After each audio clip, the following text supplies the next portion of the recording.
ऐसे हमको भागवत जी का ज्ञान है नहीं, लेकिन मान लीजिए हम 2 दिन भागवत जी की कथा बाँचे, 2 दिन आप लोग बर्दाश्त कर लेंगे? ईमानदारी से कहिएगा। लल्ले भैया कह रहे हैं नहीं करेंगे। बीच में खड़े होंगे, कहे महाराज क्या कर रहे हैं, प्रचार हुआ है राम कथा का, आप बाँच रहे भागवत जी की कथा। यहाँ पूछा गया राम जी के विषय में, याज्ञवल्क्य ऋषि ने सुनाया शंकर जी के विषय में, लेकिन भरद्वाज जी उतने ही प्रेम से सुनते रहे। क्यों जानते हैं? ये सोचकर प्रसन्न थे कि ये शिव कथा सुना रहे हैं तो इतना आनंद प्राप्त हो रहा है, जब ये मेरे रघुनाथ जी की कथा सुनाएंगे तो कितनी आनंद की वर्षा होगी। ये सोचकर प्रेम और बढ़ गया। बहुलालसा कथा पर बाढ़ी, नयन नीर रोमावली ठाढ़ी। याज्ञवल्क्य ऋषि बोले, मैं जान गया आप राम जी के पक्के भक्त हैं। प्रथम ही मैं कही शिव चरित, बूझा मरम तुम्हार।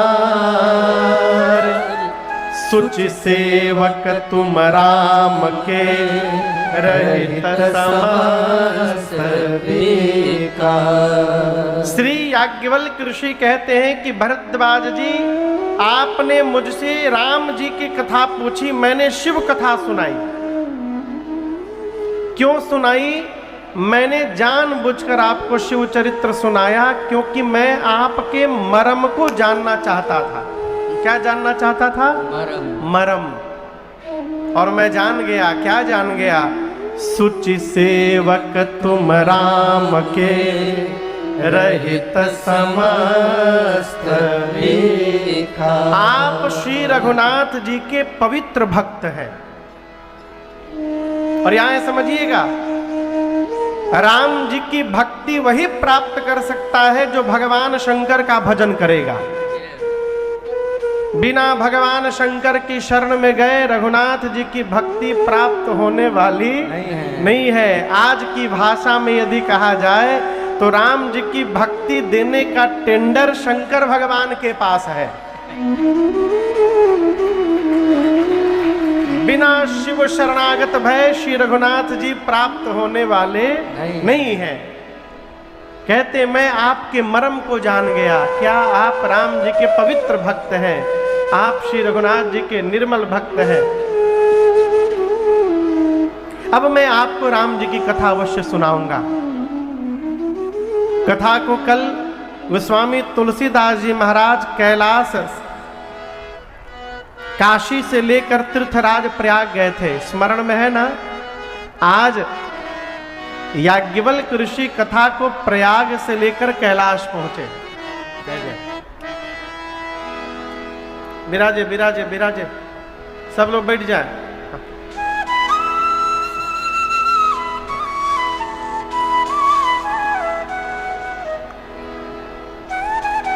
सोफा तनी दाएं बाएं लगवा दीजिए, इधर ही।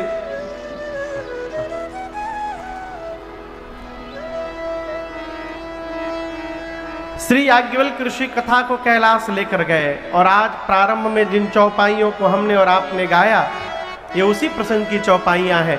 कैलाश का दिव्य शिखर है। गोस्वामी जी कहते परम रम्य गिरिवर कैलाशु। कैसा कैलाश?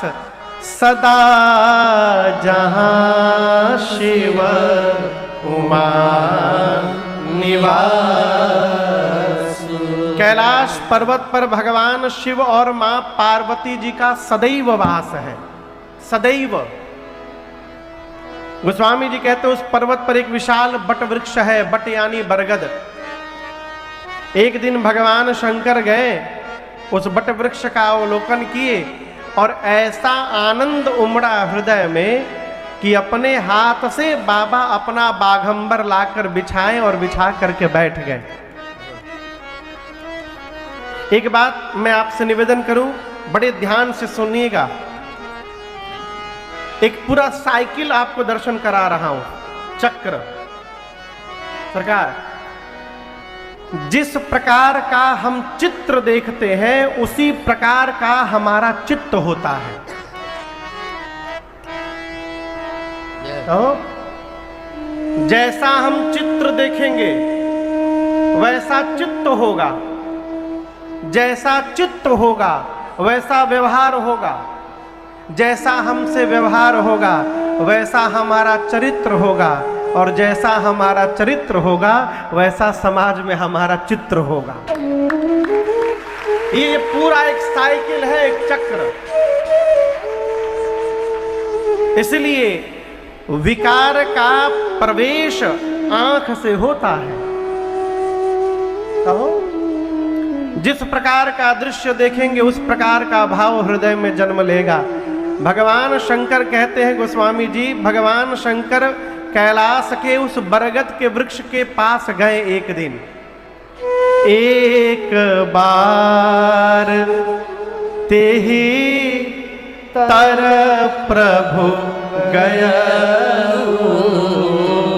जाकर तरु बिलो की उर अति सुख भया। इस वृक्ष की क्या विशेषता है? गोस्वामी जी कहते हैं नित नूतन सुंदर सब काल। किसी भी काल में, किसी भी ऋतु में, किसी भी समय में इस वृक्ष की दिव्यता में कोई कमी नहीं आती।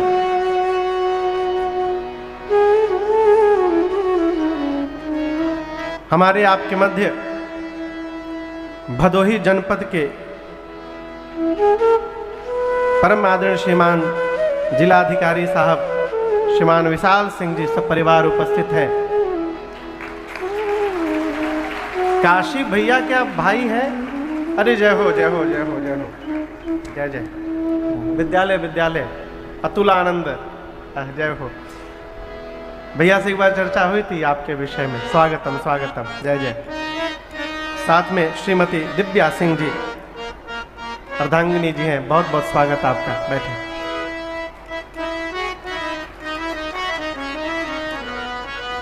जिला पंचायत अध्यक्ष भदोही श्रीमान, का नाम लिखल है हो के लिखले है नमुआ, श्रीमान अनिरुद्ध त्रिपाठी जी यहाँ पर उपस्थित है। बहुत बहुत स्वागत, अभिनंदन आपका। एक बार स्वागत कर दीजिए। जय जय।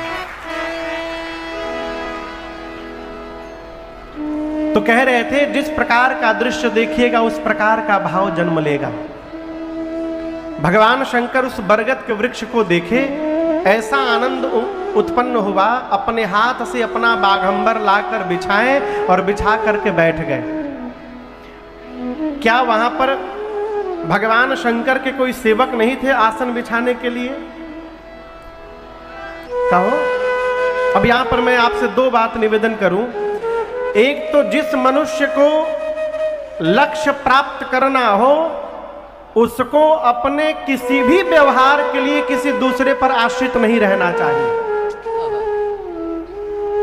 आप बतिया समझ रहे हैं? ढेर कठिन नहीं न बोल दिए। यदि जीवन में टारगेट को अचीव करना है, प्राप्त करना है, तो अपने पर भरोसा रखिए। जो दूसरे पर आश्रित हो गया वो कभी लक्ष्य प्राप्त ही नहीं कर सकता। पहला कारण, बाबा अपने हाथ से बाघंबर बिछाएं। दूसरा कारण, भगवान शंकर जानते हैं कि आज मैं जैसे इस वृक्ष के नीचे बैठूंगा, पार्वती जी आकर अपना संशय प्रकट करेंगी।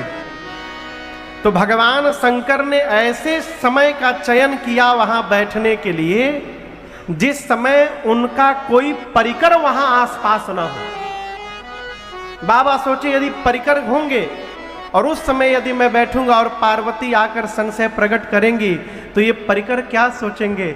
भवानी जी के भी मन में संशय है। तो बाबा ने जानबूझकर ऐसा समय चुना कि जिस समय कोई आसपास परिकर न हो और बाबा अपने हाथ से बाघंबर लाकर बिछा करके बैठ गए। बैठे कैसे हैं ये दर्शन करिए। गोस्वामी जी कहते हैं, बैठे सहजहि शंभु कृपा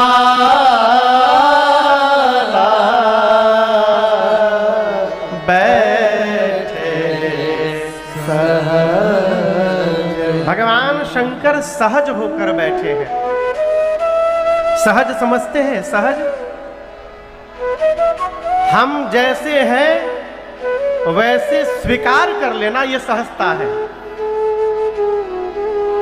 कल आपसे एक बात कही विनोद में, आपन रुपया खर्चा करके मूर्ख बनने का नाम है मेकअप। इसका अर्थ है हम जो हैं हम वो स्वीकार नहीं कर पा रहे हैं। कहो, हमारे महाराज श्री कहते हैं बाबू, जितनी बनावट उसके लिए उतनी मिलावट, बिना मिलावट किए बनेगा नहीं। जितनी बनावट उतनी मिलावट, और जहां जितनी मिलावट वहां उतनी गिरावट। ये सिद्धांत है। जीवन में जिसको सहज होने का स्वभाव बन गया वो वन में भी रहेगा तो आनंद में रहेगा। मैं आपको एक कथा सुनाऊं। कथा क्या है? सत्य घटना, भी 1-2 महीना पहले की बात है। कहीं हम लोग कथा गा रहे थे तो हमारे एक बड़े प्रिय हैं, ये जो बड़ा वाला कूलर देख रहे हैं, जंबो कूलर, ये कूलर लगा हुआ था। तो वो कूलर के सामने न बैठ के गर्मी में बैठे थे अकेले सोफा पर।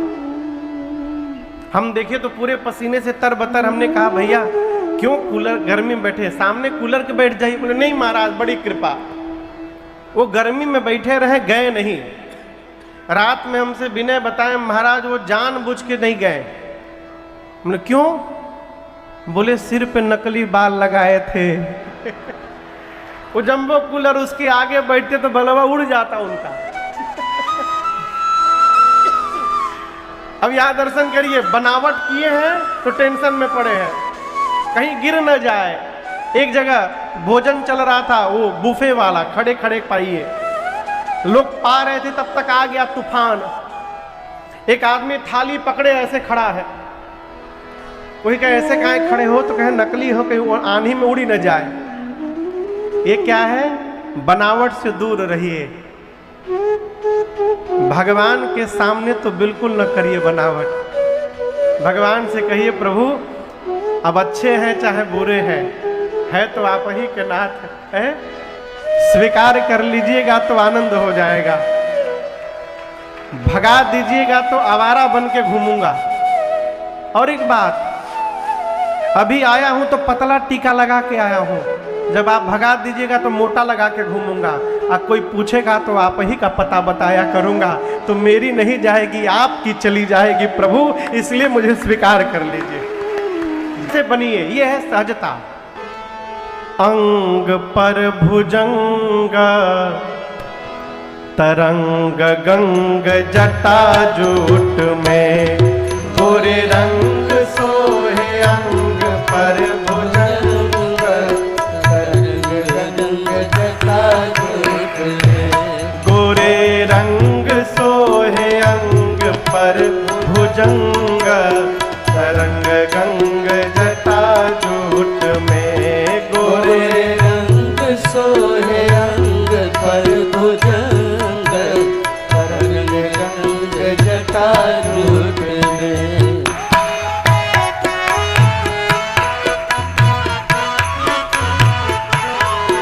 व्योमकेश बाघंबर यज्ञोपवीत विषधर, व्योमकेश बाघंबर यज्ञोपवीत विषधर, व्योमकेश बाघंबर यज्ञोपवीत विषधर, व्योमकेश बाघंबर। पुराण ये सब राम जी की लीला का गुणगान करते हैं। जिस दिन से विवाह करके आई हूं उस दिन से मैं आपको एक ही काम करते देखी हूं। क्या? तुम पूनी राम राम दीन रानी। प्रभु मैंने आपको दिन रात आदर पूर्वक राम राम राम राम जपते हुए देखा है। शंकर भगवान पूछे इसमें संशय क्या है? मां कहती है प्रभु आप वेद पुराण शेष सरस्वती मुनि लोग जिस राम की चर्चा करते हैं, क्या ये राम जी अयोध्या वाले महाराज के आंगन में खेलने वाले ही राम जी हैं कि कोई दूसरे अलौकिक अजन्मा परम तत्व है? शंकर भगवान ने पूछा, ऐसा प्रश्न मन में क्यों आया आपके? मां कहती, प्रभु जहां तक मुझे पता है ब्रह्म का कोई आकार नहीं होता, ब्रह्म का कोई रूप नहीं होता, ब्रह्म कभी जन्म नहीं लेते, वो अजन्मा होते हैं। यदि राम जी ब्रह्म है तो ब्रह्म एक राजा का बेटा कैसे बन गया है? और यदि राम जी दशरथ जी के पुत्र है तो एक जन्म लेने वाले राजकुमार को आप लोग ब्रह्म क्यों बोल रहे हैं?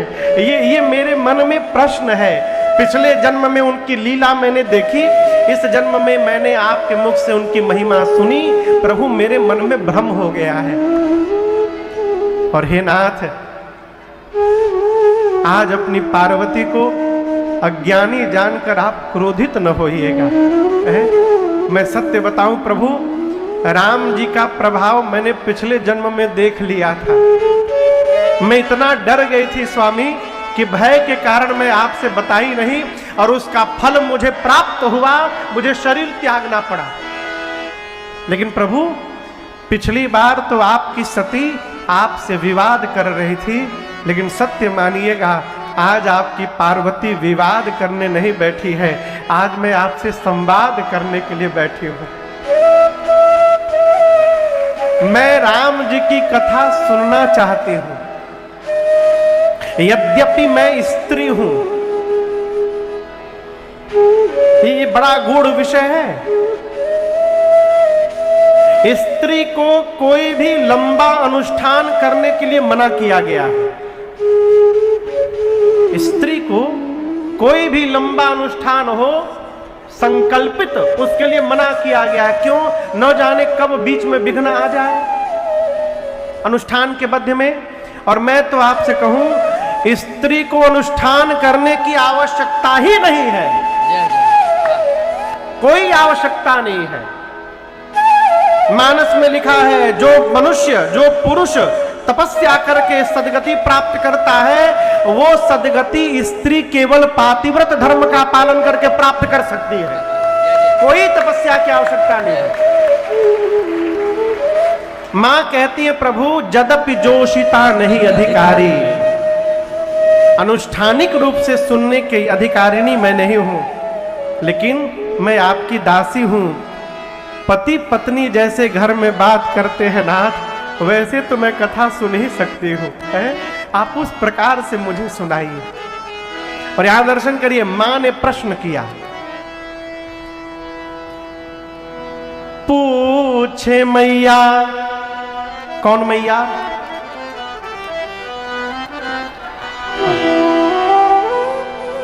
पूछे मैया शैल कुमारी, कथा कहिए भोले भंडारी जी।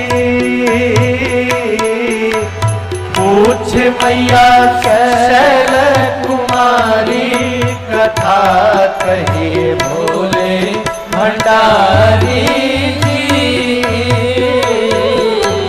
पूछे मैया शैल कुमारी, कथा कहिए भोले भंडारी जी।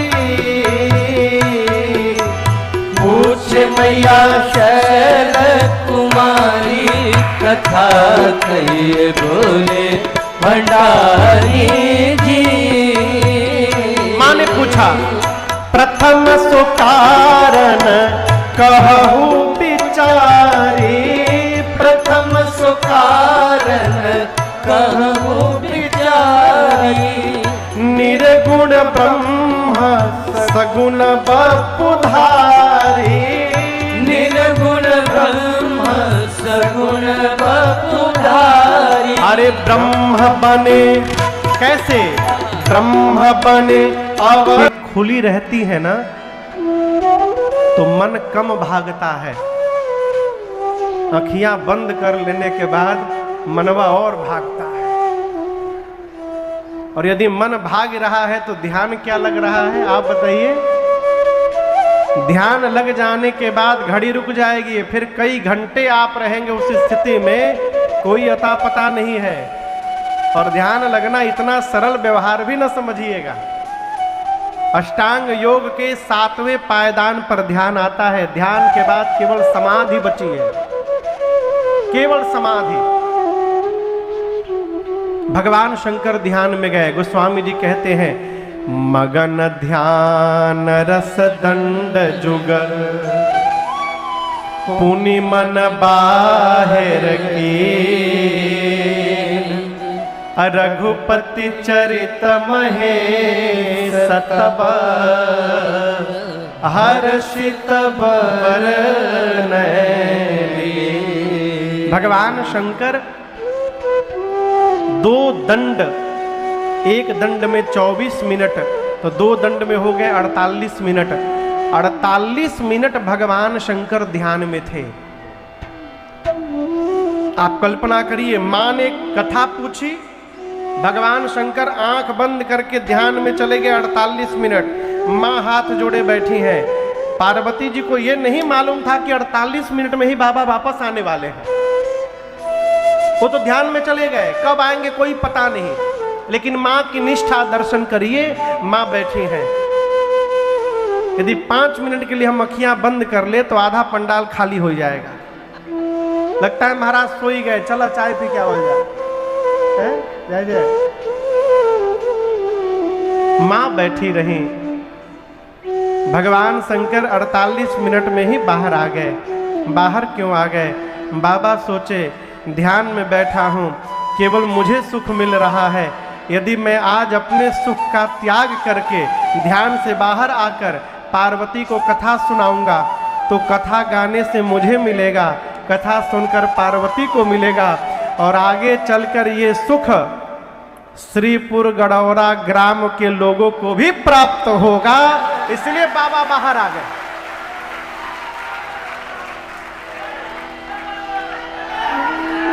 यदि भगवान शंकर उस दिन ध्यान से बाहर न आए होते तो आज राजन कहां से राम कथा गाते आप बैठ के?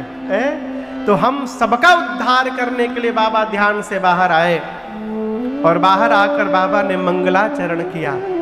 क्या किया? अभी प्रारंभ में हम लोग जो करते हैं वही मंगलाचरण बाबा ने किया। ये चौपाई आप सबको याद है, आइए मिलकर गाते हैं। बाबा बोले, देवी मंगल भावना अमंगल। मां ने कहा, प्रभु मैंने कौन सा उपकार कर दिया? बाबा कहते हैं, आपने पूछे हो रघुपति कथा प्रसंगा, सकल लोक जग पावनी गंगा। भगवान शंकर कहते हैं, देवी एक गंगा मेरी जटा से प्रवाहित हुई, जो गंगा गोमुख से निकलकर गंगा सागर तक गई। यदि आप लोगों को गड़ौरा ग्राम में रहने वाले लोगों को, अभोली ब्लॉक में रहने वाले लोगों को गंगा स्नान करना हो तो कहां जाना पड़ेगा? अरे इधर चले गए तो प्रयाग पहुंच गए। इधर है ना प्रयाग, कि किधर है? हाँ। इधर चले गए तो प्रयाग पहुंच गए, इधर चले गए तो काशी पहुंच गए। अच्छा चलो सीतामढ़ी भैया, क्षमा करा, सीतामढ़ी ना प्रयाग सीतामढ़ी। अब ठीक, सीतामढ़ी जाएंगे पड़ी ना। यदि गंगा स्नान करना हो तो सीतामढ़ी जाना पड़ेगा ना, चाहे काशी जाना पड़ेगा, लेकिन प्रयाग जाना पड़ेगा। भगवान शंकर कहते हैं, एक गंगा मेरी जटा से निकली, जटा शंकरी गंगा, जो गोमुख से लेकर गंगा सागर तक गई। लेकिन भवानी, आज आप एक दूसरी गंगा को प्रकट कराने आई हैं, और ये गंगा मेरी जटा से नहीं, मेरी जिह्वा से प्रकट होने वाली है। और इस गंगा का नाम है राम कथा गंगा। और ये गंगा सीतामढ़ी नहीं, ये गड़ौरा ग्राम में भी बहेगी। सकल लोक जग पावनी गंगा, आप जहां जाइएगा वहीं पाइएगा। आपको सुनकर आश्चर्य होगा, ये कथा गंगा अमेरिका में भी बहती है। अमेरिका छोड़िए, दुबई में बहती है। अभी हम लोग जून में जाएंगे दुबई राम कथा गाने, वहां भी बहेगी सकल लोक जग पावनी गंगा। ये इस गंगा की महिमा है। भगवान शंकर कहते हैं देवी मैं जानता हूं, ये एक बड़ी अच्छी बात, बड़ी अच्छी बात।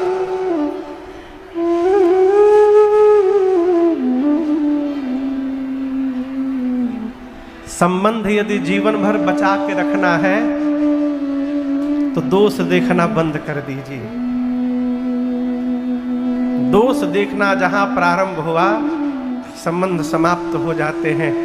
इतना होने के बाद भी शंकर भगवान कह रहे हैं मैं जानता हूं आपको न शोक है, न मोह है, न संदेह है, न भ्रम है देवी, मम विचार कछुना। मेरे विचार से आपको कुछ नहीं है। आपने तो जानबूझकर प्रश्न किया है कि मैं आपको कथा सुनाऊं, और आप जगदम्बा हैं, आप अपने बच्चों का कल्याण कराना चाहती हैं, इसलिए जानबूझकर कहती है प्रभु संशय हो गया है ताकि मैं राम कथा सुनाऊं और इस कथा से पूरे जगत का कल्याण हो जाए, इसलिए आपने प्रश्न किया है। बाबा ने कहा देवी एक बात कहें, मैं यद्यपि जानता हूं आपने मोह के कारण वो बात कही है, परंतु आपकी वो बात मुझे अच्छी नहीं लगी आज। मां ने कहा कौन सी बात नाथ? शंकर भगवान कहे कि आपने कहा कि राम जी कोई और है। आपको पता है ये कौन कहता है? कहाँ ही सुनहि अस अधम नर, ग्रसेज मोह पिशाच,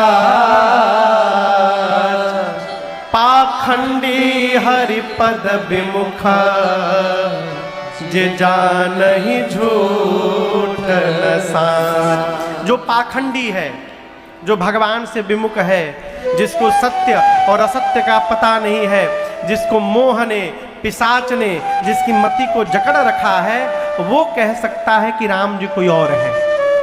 आपने कैसे कह दिया? क्या आप सगुण को और निर्गुण को अलग अलग जानती हैं? देवी सगुण निर्गुण अलग अलग नहीं है, दोनों एक है।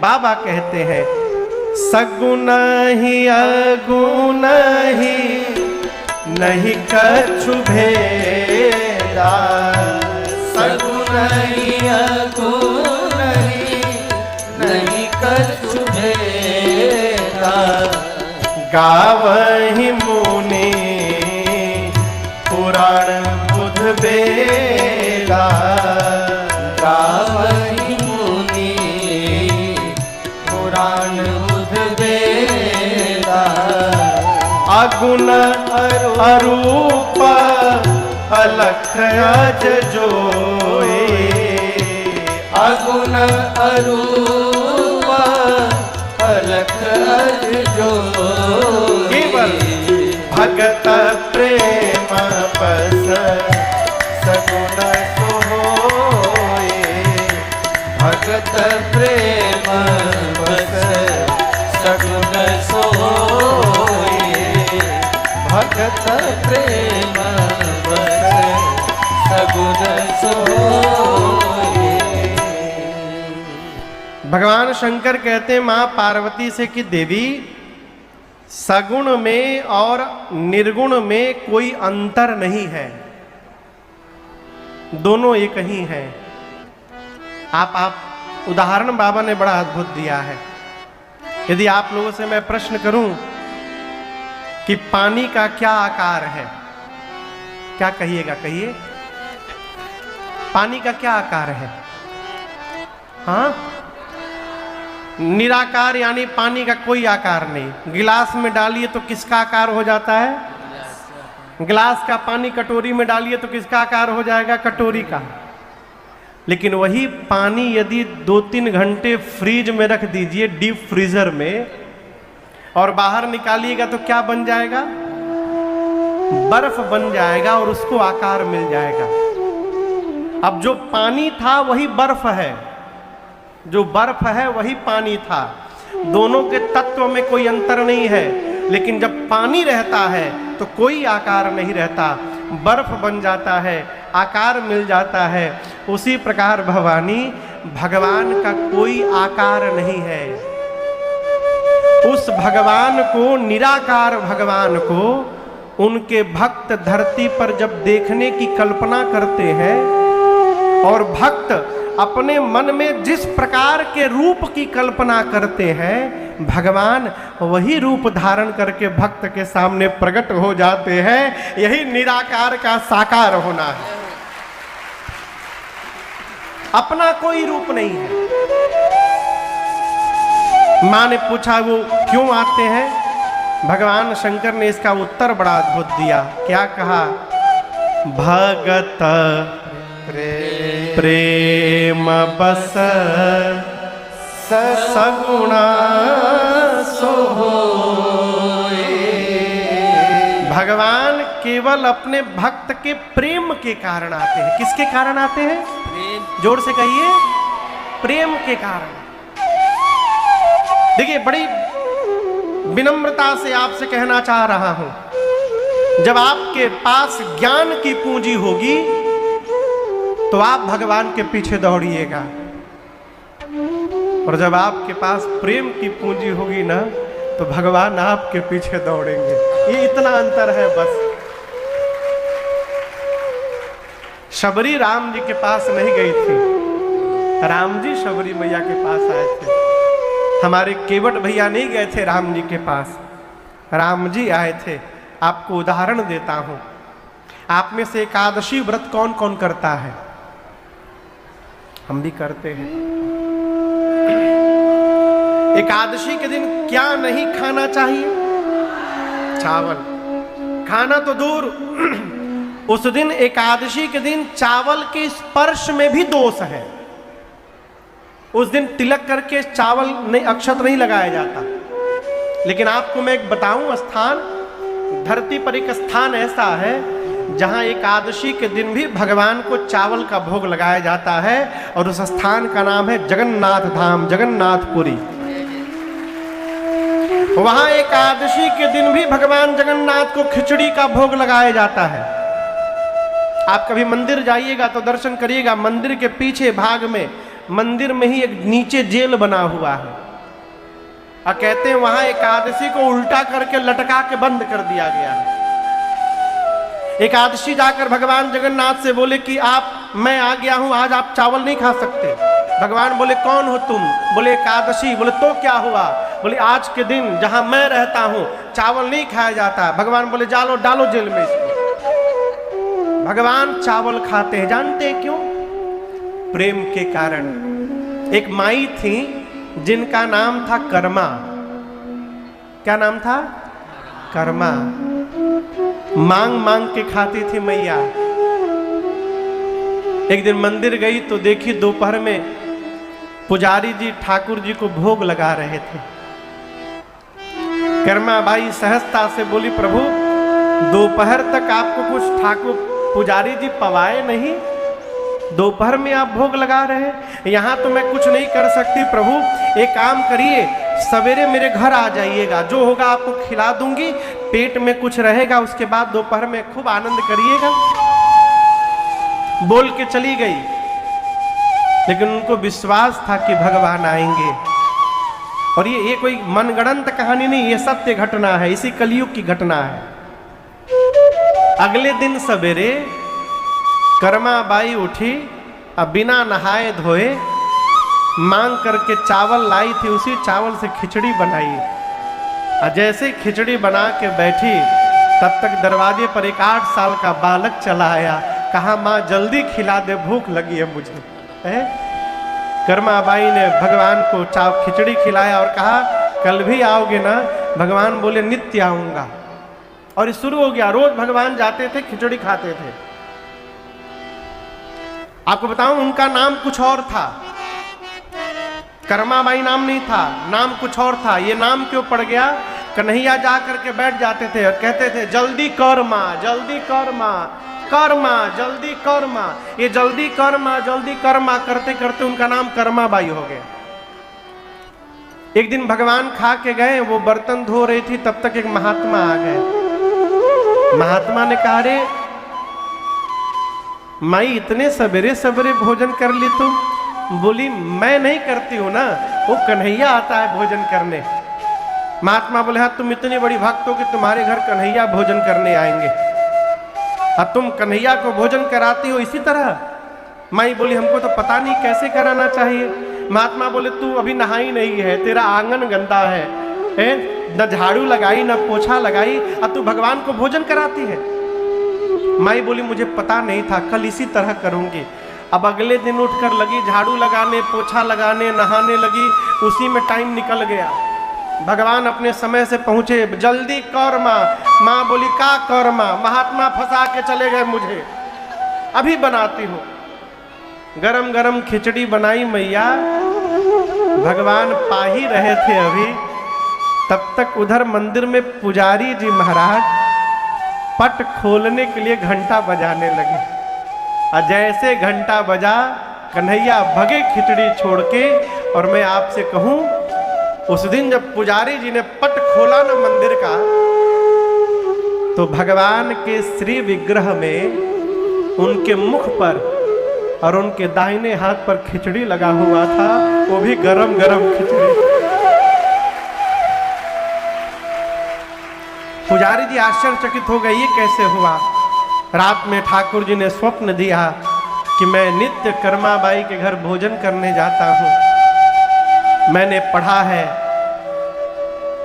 कर्माबाई जब इस जगत में नहीं रही तो उसके बाद भी कई दिनों तक कर्माबाई के घर से सवेरे सवेरे एक बच्चे की रोने की आवाज आया करती थी।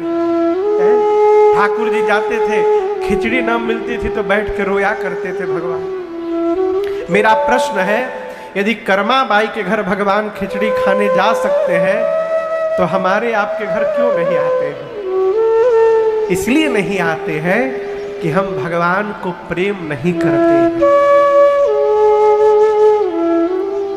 एक बात कहें, बुरा नहीं मानिएगा ना, कहिए।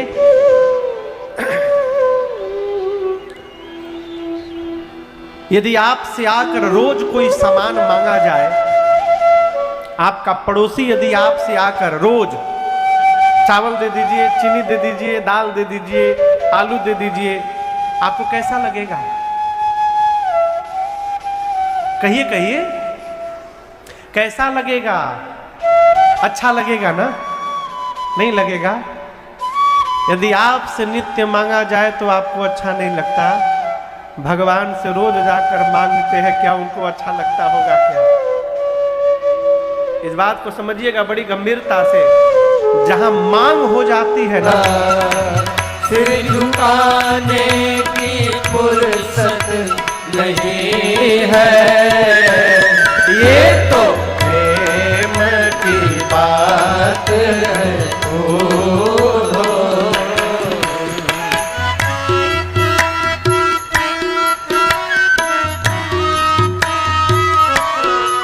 जो असल में है मस्ती में डूबे, जो असल में है मस्ती में डूबे, उन्हें परवाह क्या जिंदगी की, उन्हें परवाह क्या जिंदगी की। जो उतरती है चढ़ती है मस्ती, जो उतरती है चढ़ती है मस्ती, वो हकीकत में मस्ती नहीं है। जो उतरती है चढ़ती है मस्ती नहीं है, ये तो प्रेम की बात है। ओ बंदगी तेरे बस की नहीं है, बंदगी तेरे बस की नहीं है, अरे बंदगी तेरे बस की नहीं है।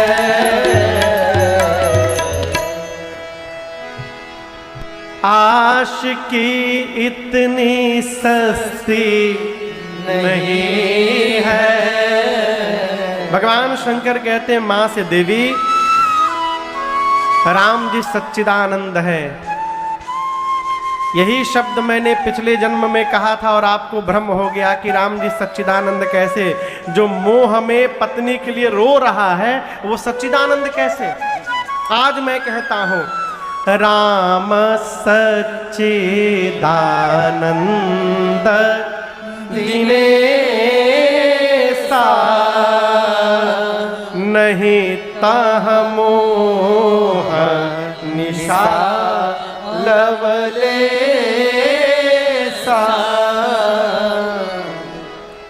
जब हम लोग छोटे थे, आप में से भी कई लोग किए होंगे, पूर्णिमा के दिन चंदा मामा